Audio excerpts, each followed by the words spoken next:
정치의 겉과 속을 들여다보는 정치온 시작합니다. 오늘은 전용기 민주당 의원, 장동혁 국민의힘 의원과 함께 집중 분석해보겠습니다. 두 분 어서 오세요.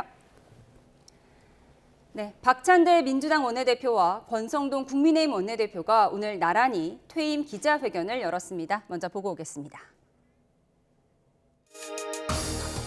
어쩌면 10년 같은 1년 아니었나 이렇게 생각됩니다. 하지만 지난 1년 누가 뭐래도 가장 기억에 남는 일은 당연히 국민과 함께 국민의 명령을 받들어 대한민국을 지켜내고 정권 교체를 이룬 것입니다. 몇 점짜리인지는 모르겠고 학점으로 얘기하면 그래도 A- 정도는 되지 않았을까 뭐 이런 생각이 들고요. 저쪽에 원내대표가 3번이나 바꾸는 사이에 꿋꿋하게 버틴 거 아시죠? 주변의 의견들도 상당히 많이 있어서 솔직히 고민하고 있는 것은 사실입니다. 윤석열 대통령의 경험 때문에 일어난 탄핵 정국에서 저는 여러 동료 의원들의 간곡한 요청에 따라 원내대표로 출마했습니다. 왜 친윤이 원내대표를 하느냐라며 비난하기도 했습니다. 저는 윤석열 정권 탄생에 적지 않은 역할을 했습니다. 당의 분열을 막기 위해 독이 든 성배를 마셨습니다. 윤 대통령의 계엄은 위법적인 계엄입니다. 지금도 왜 계엄을 했는지 이해할 수가 없습니다. 이제 차기 지도부가 우리 당의 아픔을 잘 치유해 주기를 바랍니다. 네, 두 원내대표 각각 비상 상황 속에서 원내 사령탑 역할을 수행하며 전국을 이끌어왔는데 박찬대 원내대표 스스로에게 A- 학점을 줬어요. 뭐 평소 화법을 보면 A+ 줄 것 같은데 마이너스는 왜 그랬을까요? 실제로 하신 말씀 중에 하나를 눈여겨볼 게 있는데 그게 고난의 대장정이다 이렇게 표현한 게 있습니다. 마냥 좋았을 일만 있었고 마치 민주당이 입법 독주를 한다는 비판도 받았지만 실제로 많은 성과들을 내왔었거든요. 그 과정이 굉장히 좀 고난의 대장정이라고 평가하는 것은 어쩔 수 없는 일 같습니다. 그러나 이렇게 A 학점이라는 높은 점수를 이렇게 자신이 직접 매긴 것은 그래도 정권 교체라고 하는 이 정당의 목표를 이루어냈기 때문에 A- 정도가 결국에는 목표도 이루어냈고 실제로 본인이 추진해오던 내용들이 굉장히 고난의 대장정이었기 때문에 A- 정도의 이런 평가를 하지 않았을까 저는 그렇게 추측합니다. 당대표에도 출마할 것 같죠?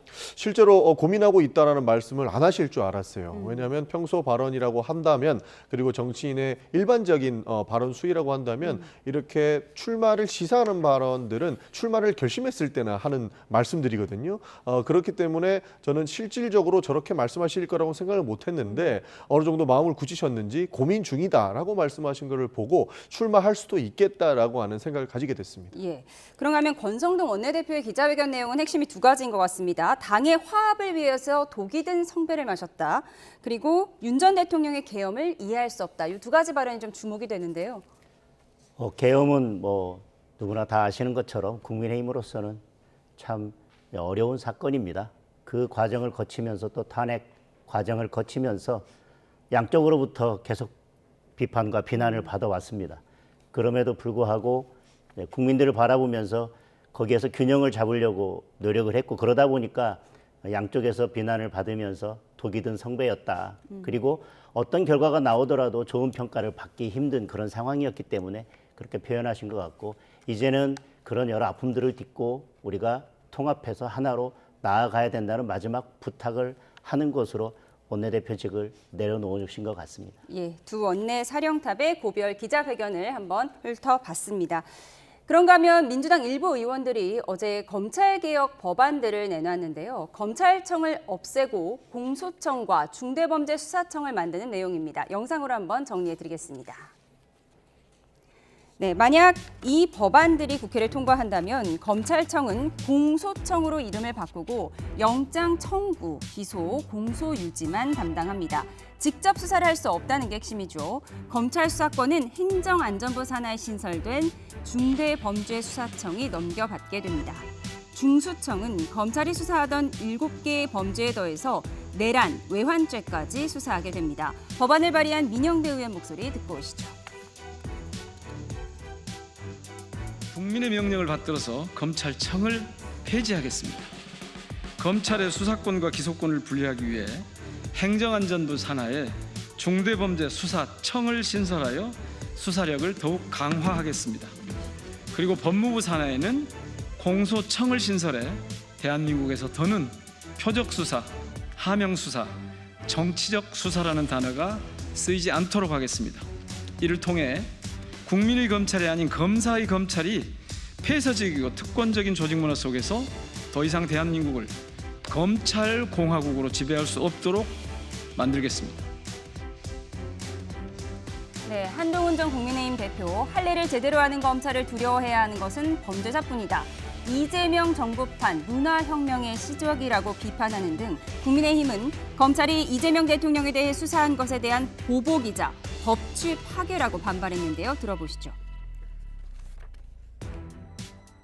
민주당 일부 의원들이 발의한 소위 검찰청 해체 4법은 대한민국 헌법의 기본 원칙을 훼손하고 국민의 권익을 심각하게 침해하며 형사사법제도 전체를 혼란에 빠뜨릴 수 있는 위험한 시도입니다. 경찰청과 중대범죄수사청, 공수처, 해경에 대한 수사 및 지휘 감독권, 감찰권까지 모두 갖는 국가수사위원회 11명의 위원 대부분을 대통령과 입법권을 장악한 민주당이 임명하도록 되어 있습니다. 수사기관의 독립성을 강화하는 것이 아니라 명백히 정권에 종속시키는 악법입니다. 네, 민주당의 김용민, 민영배, 장경태 의원 등이 발의한 법안이 모두 4개인데 핵심 골자는 검찰 힘빼기다 이렇게 봐야 할 것 같은데 문재인 정부 시절에 추진됐던 검경 수사권 조정에서 한 발 더 나아갔다 이렇게 봐도 될까요? 그렇습니다. 수사권과 기소권을 분리한다라고 하는 대전제는 변하지 않았던 겁니다. 그러니까 중수청에서 수사를 할 수 있게끔 하고 공수청에서 기소나 영장 청구를 담당하게 하는 것인데요.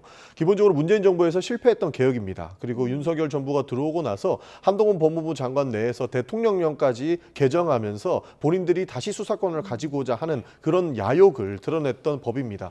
그래서 이번에 이재명 정부가 들어오고 나서는 이렇게 검경 수사권 조정을 하기 위한 이런 법안들을 내셨다 이렇게 봐주시면 좋을 것 같습니다.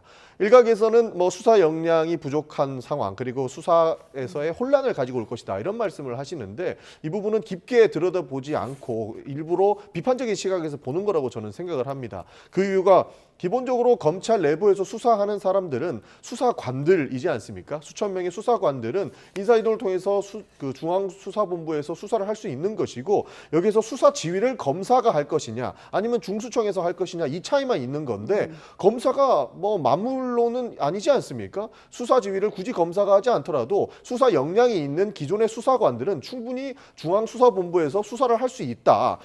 라고 예수할 수 있을 것 같습니다. 그런 측면에서 수사가 혼란해질 것이다 라고 하는 것들은 어떻게든 그 검사의 그 역할들에 대한 만물론들을 계속 이야기하고 있는 것 같고 이 법안을 방해하기 위한 공작에 불과하다라고 저는 생각을 합니다. 예, 수사 지휘를 굳이 검사가 할 필요가 없다라고 하셨는데 국민의힘에서는 이재명 대통령 수사한 것에 대한 보복이다 이렇게 얘기를 하고 있는 거잖아요.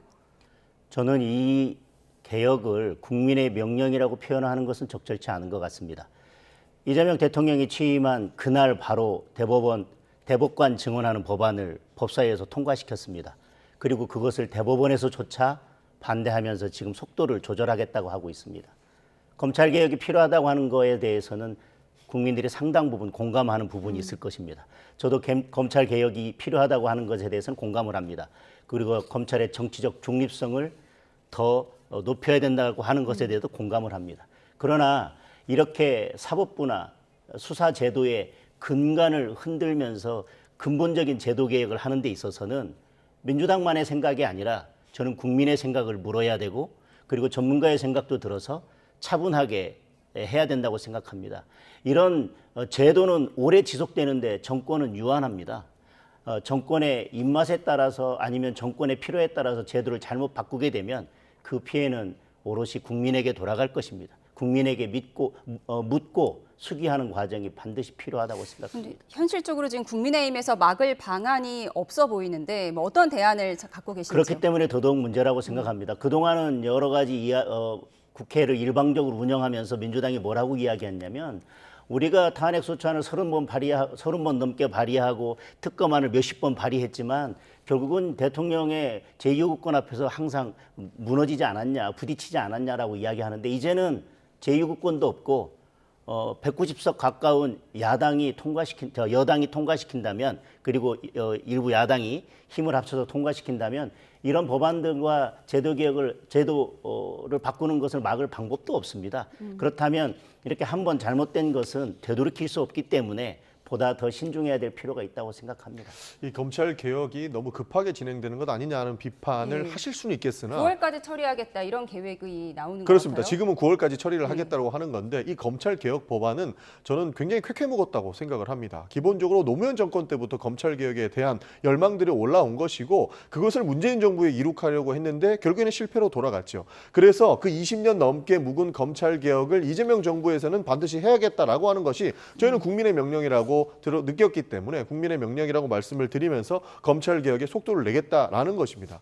문제는 국민의힘에서 주장하는 것처럼 많은 국민들의 의견을 물어야 된다라고 하시는데 20년 이상 의견을 물었다고 보고 있는 것이고 기본적으로 의견을 계속 물어봐야 된다라고 하면서 시간을 끌겠다라고 하는 전략으로 들리는데 그 부분은 검찰 개혁은 또 실패로 돌아가고 하지 말자는 소리로밖에 안 느껴집니다. 그런 상황에서 지금 수사권 조정을 일부 이뤄냈던 문재인 정부의 성과를 대통령령까지 개정하면서 다시 검사 만물론에 빠져들었던 윤석열 정권과 국민의힘에서 해당 내용들을 이야기하는 것은 저는 적절치 않다라는 말씀을 드리는 것이고 문제는 기소 독점권이다. 그러니까 검사랑 친하면은 있는 죄도 덮어주고 검사랑 안 친하면 없는 죄도 만들어서 기소하려고 했던 그 검찰의 행태들을 바로 잡기 위해서는 검경 수사권 조정 그러니까 수사검사와 기소검사를 분리할 필요가 있다라고 하는 부분들이 결국에는 대한민국을 정상화시키는 부분 중에 하나다라는 말씀드리고 하나만 덧붙이면 지금 수사기관의 임명권을 대통령이 가지고 있다라고 하면서 김용태 비대위원장은 비판하고 있지 않습니까?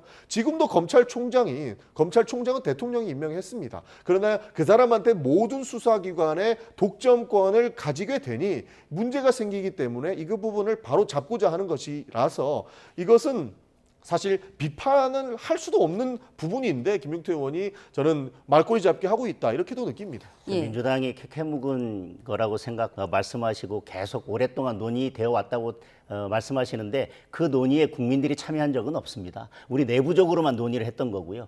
그렇게 그 수건 사업 묵은 과제라고 해서 공수처 설치했지만 지금 공수처는 실패한 걸로 드러났지 않습니까? 그리고 문재인 정부에서 했던 검찰 개혁이라고 하는 것이 과연 성공적이었는지 그 부작용은 없는지 많은 부작용을 낳고 있습니다. 왜? 너무 급하게 서둘렀기 때문에.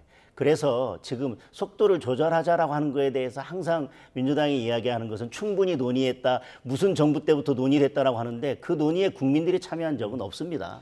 저는 충분히 국민들께서도 논의됐다고 보는 게 이재명 정부가 들어서기 전에 이재명 후보가 했던 대대적인 공약이었습니다. 윤석열 정권에서 하는 행태들을 보니 검찰 개혁은 필요하다라고 국민들께서 충분히 주권을 행사해서 투표로 저는 보여주셨다고 보는 것이고요. 공수처가 실패했다고 말씀을 해주시는데 공수처가 실패한 이유는 인력과 예산을 아무것도 주지 않았습니다. 애초에 움직일 수 없게끔 만들어 놨고 그것이 결국에는 공수처의 무능론까지 펼쳐진 것 같은데 고위공직자를 수사하는 범인은 예산과 인력을 더 많이 줘서 이 사람들이 역할을 할 수 있게끔 만들어줘야 되는 것이지 공수 자체를 이렇게 비판하거나 비난할 필요는 없다라고 저는 알겠습니다. 봅니다. 검찰개혁 법안에 대한 두 분의 입장은 충분히 들어본 것 같습니다. 그런가 하면 민주당에서 국민의힘 해산 관련 공개 발언들도 나오기 시작했는데요. 영상으로 정리해 보겠습니다. 국민의힘 다수는 윤석열 탄핵 반대 당론의 무효화조차 거부하며 내란 수계를 감싸고 있습니다. 내란 수계 윤석열의 정당인 국민의힘의 정당 해산 사유는 이미 차고 넘치며 국민의 요구 또한 명확합니다. 민주당은 내란 정당 국민의힘을 해산하라는 국민의 명령을 따르고 정당법 개정안에도 속도를 낼 것입니다. 네, 당장 국민의힘에서는 연좌제라는 비판이 나왔고 민주당 내에서도 의원들의 개별 의견이라는 신중론이 적지 않습니다. 이어서 들어보겠습니다. 당에서 악의적인 프레임을 씌우는 것이지 설사 윤석열 대통령이 우리 당적을 가지고 있는 상태에서 계엄을 했다고 하더라도 그것 때문에 국민의힘이 위헌정당이 된다면 그거는 완전히 새로운 희한한 연좌제가 되는 것이죠. 그러니까 그런 법리 해석은 있을 수 없다고 생각합니다. 대통령이 당원이었다고 해서 그 정당의 활동이나 목적이 민족 기본 질서 위배된다 이렇게 단정할 수 없는 거 아니겠습니까? 저는 그래서 뭐 국회에서 논의 과정에서 자연히 정리될 문제지 개인적인 의견 아니겠습니다. 네, 이렇게 민주당 일부 의원들이 국민의힘 해산을 위한 서명 기자회견까지 열었습니다. 물론 정성호 의원이 신중론을 띄우긴 했지만 지금 적극적으로 이런 의원들을 제지하는 분위기도 읽히지 않거든요. 실제로 제지할 만한 그런 상황이 안 된다고 봅니다. 일부 의원들의 발언이라고 보는 것이고 아마 그 정당 해산과 관련해서는 실제로 필요한 요건들을 갖추어졌는지가 먼저 논의돼야 될 것 같은데 지금은 의혹 단계밖에 안 되는 겁니다.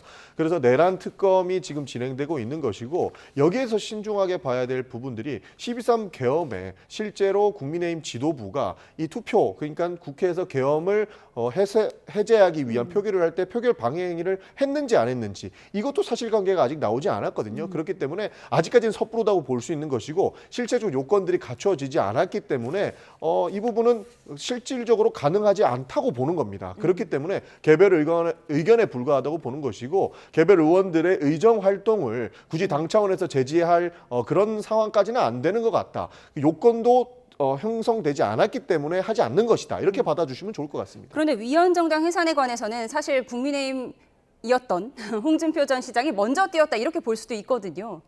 그분이 말씀하신 것 자체를 저희들이 여기서 논하는 것은 적절치 않은 것 같습니다.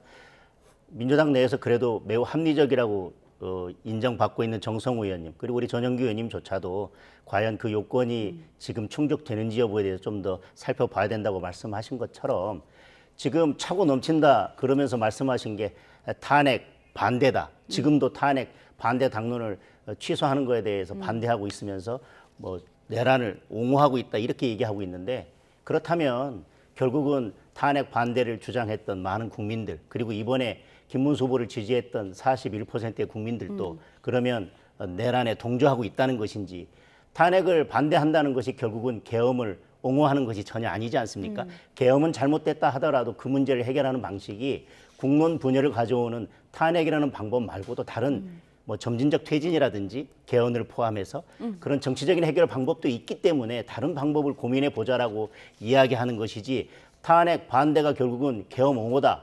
그리고 내란을 옹호하는 것이다. 이렇게 몰고 가는 것 자체는 저는 전혀 맞지 않다고 생각합니다. 예, 국민의힘 내에서는 희한한 연좌제라는 얘기까지 나왔었는데 이렇게 위헌정당 해산 이야기를 먼저 띄웠던 홍준표 전 시장. 정계 은퇴 선언 후에 하와이로 건너가서 더 활발하게 SNS 메시지를 내왔는데요. 오늘은 귀국을 시사하는 메시지를 올렸습니다. 화면을 좀 보겠습니다. 네, 홍준표 전 대구시장 오늘 자신의 페이스북을 통해 공부는 태평양 바다에 묻고 홀가분하게 돌아가겠다고 밝혔습니다. 그런데 입은 옷이 좀 눈에 띄죠. 앞서 홍 전 시장은 지지자들과의 소통 채널인 청년의 꿈을 통해서 신당 창당 가능성을 내비친 바 있습니다. 개혁신당 입당설에는 낭설이라면서도 내년에 가면 좋겠다는 누리꾼 글에는 알겠다고 답하면서 이준석 개혁신당 의원과 함께하겠다는 여지를 열어두기도 했는데요. 오늘 개혁신당 이주영 의원은 이렇게 말했습니다. 들어보시죠. 홍준표 전 대구시장이 뭐 이준석 의원 개혁신당과 뭐 신당 창당 가능성 물론 이준석 의원은 전혀 사실이 아니다라고 부인하고 있는데요. 예. 네. 그런 가능성 이야기들이 왜 나올까요? 예. 사실 이것은 양쪽에 다 좀 부적절한 이야기가 아닌가 하는 생각은 드는데 예.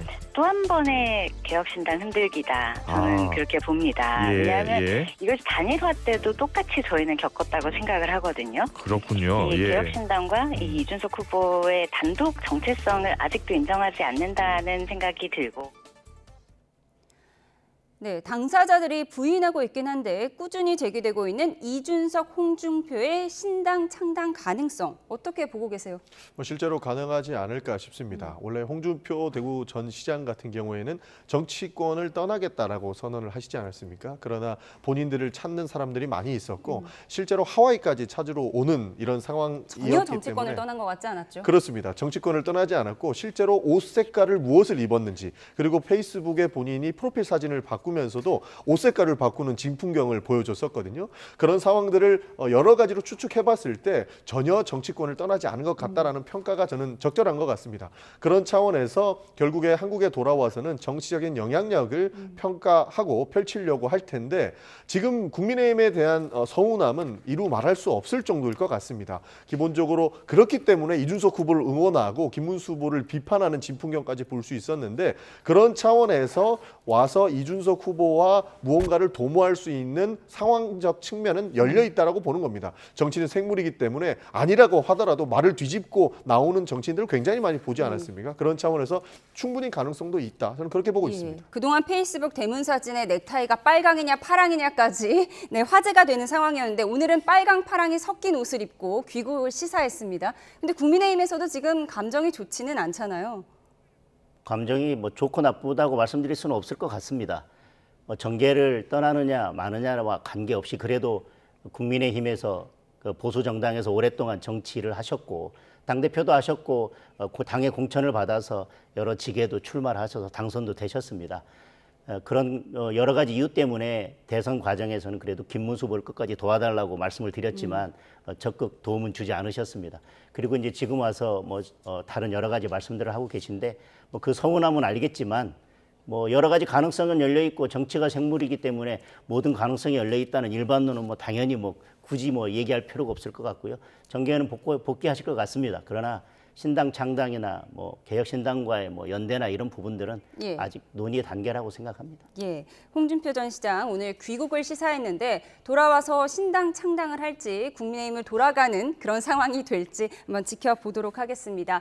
그런가 하면 국민의힘은 투톱이 충돌하는 모양을 보이고 있습니다. 김용태 비대위원장은 어제 의원총회에서 전당대회 개최를 확정지을 구상이었는데요. 예정된 의원총회 시각 40분 전에 원내 지도부가 돌연 취소 공지를 냈습니다.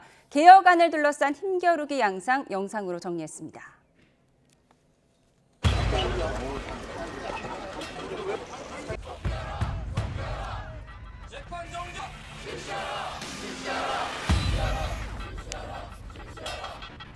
감사합니다, 의원 여러분. 국민의힘 정신 차려주세요. 그냥 가만히만 있지 마시고 이게 뭡니까? 국민들하고 고생하는데 국회의원을 30분만 있다가고 이게 말이 됩니까?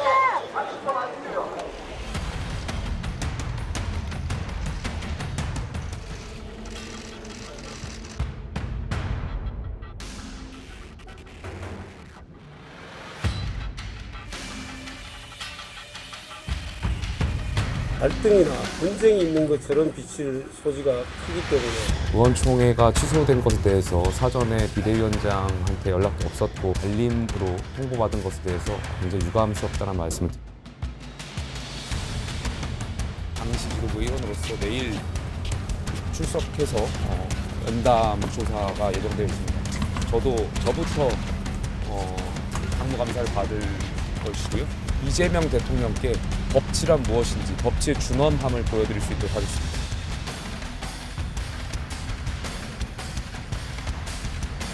이제는 당내 언론마저도 막히는구나라는 암담한 생각이 들었습니다. 우리끼리 해보자라고 하는 의총마저도 이제 문을 닫으면 의원들도 믿을 수 없다는 거 아니에요?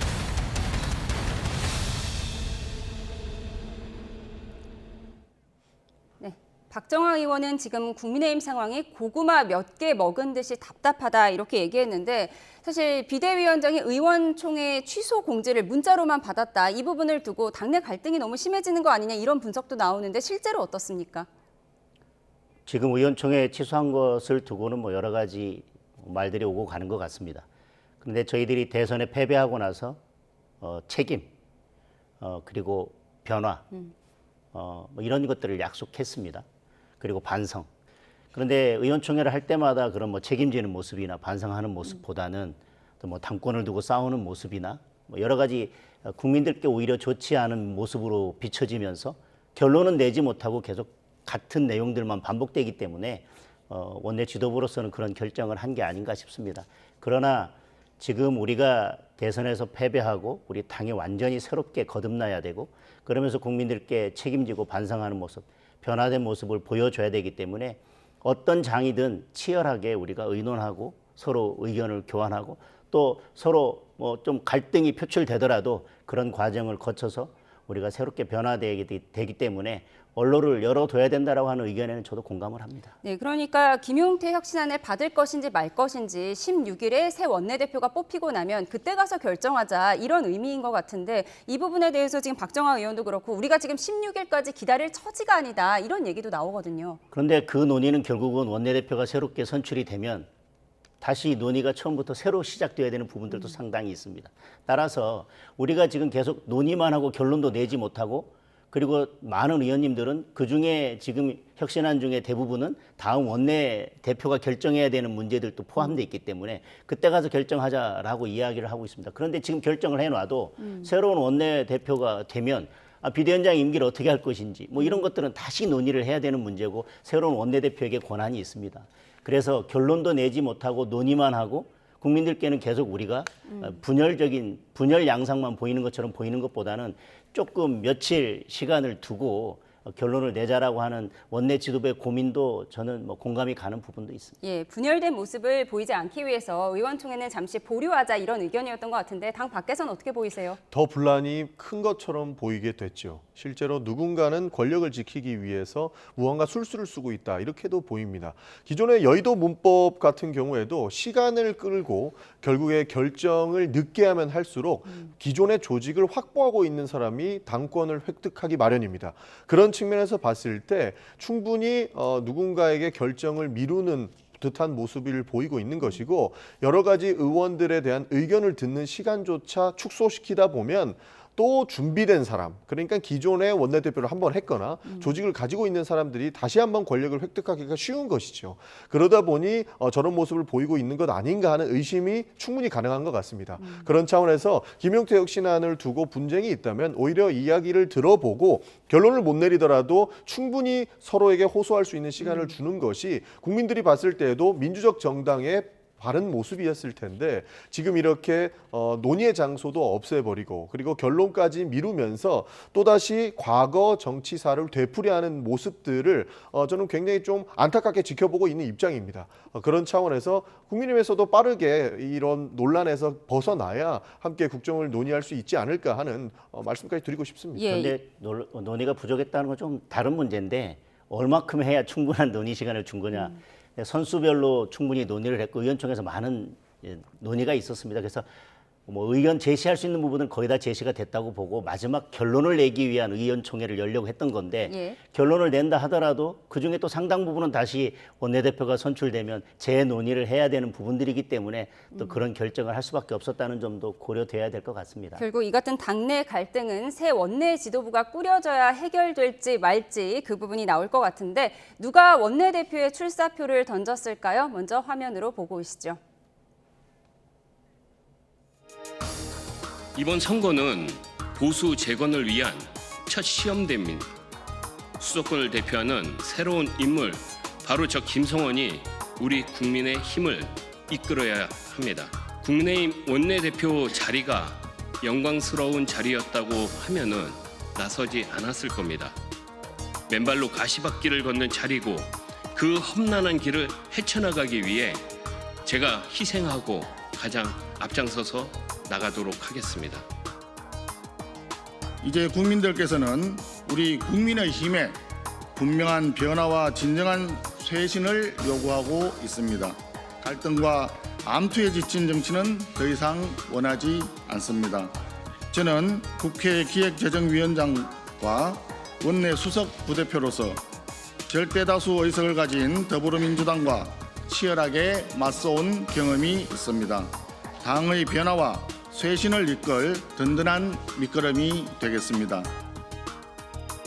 현재 당이 백척 간두에 서 있습니다. 그럼에도 불구하고 조기 대선의 원인 제공자들이 당을 장악을 시도를 멈추지 않고 있고요. 또 집권 여당에서는 연일 내란 세력 척결의 의지를 가지고 있습니다. 이런 위기 상황에서 과연 당을 구할 사람이 누구인지를 저는 살펴봤으면 좋겠다는 생각이고요. 당 내부의 개혁과 대여 협상을 통해서 정치 복원을 이루어낼 수 있는 인물이 나서야 된다고 보고 있습니다. 만약에 저한테 그러한 역할이 주어진다면은 저는 기꺼이 수행해 나갈 것이라는 그런 뜻을 담아내었습니다.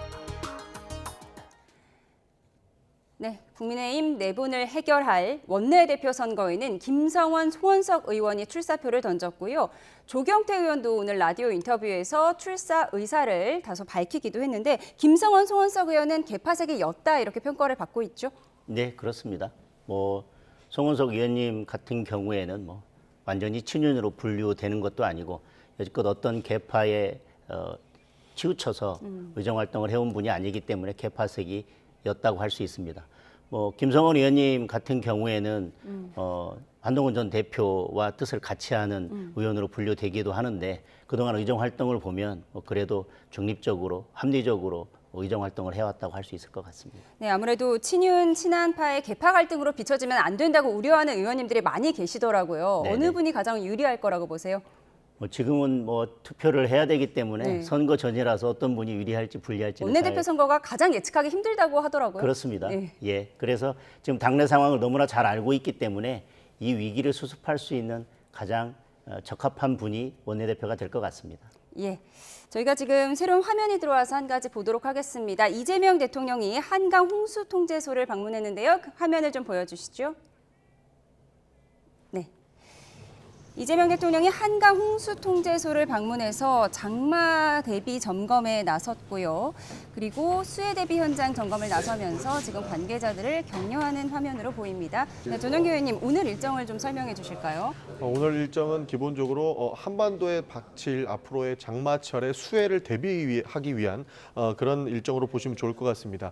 이례적으로 장마가 굉장히 일찍 올 것 같다라고 네. 하는 관측이 있지 않습니까? 그럴 때일수록 대비 태세를 더 만전에 기해야 된다라고 하는 대통령의 뜻이 있는 것 같고요. 더 큰 재난이 올 수도 있기 때문에 미리 대비하지 않으면 이런 부분들을 막을 수 없다라고 하는 기본적인, 그러니까 성남시장과 경기도지사를 역임하면서 그 행정력을 이미 한번 봤기 때문에 이런 대비 태세에 만전을 기하고 이후에 있을 예산이라든지 지원들을 늘리기 위한 그런 계획 중에 하나다라고 봐주시면 좋을 것 같습니다. 예. 그리고 이어서 오늘 서울 용산 이태원 참사 현장도 방문한 것 같습니다. 지금 사진이 들어왔는데요. 한번 보여주시죠. 예. 오늘 이재명 대통령 앞서 설명드린 대로 한강 홍수통제소를 방문하고 이어서 서울 용산 이태원 참사 현장을 방문했습니다. 네, 이와 관련한 소식은 또 들어오는 대로 다시 한번 전해드리도록 하겠습니다. 네, 오늘 전국 소식은 여기까지 짚어보도록 하겠습니다. 전용기 민주당 의원, 장동혁 국민의힘 의원과 함께했습니다. 두 분 고맙습니다.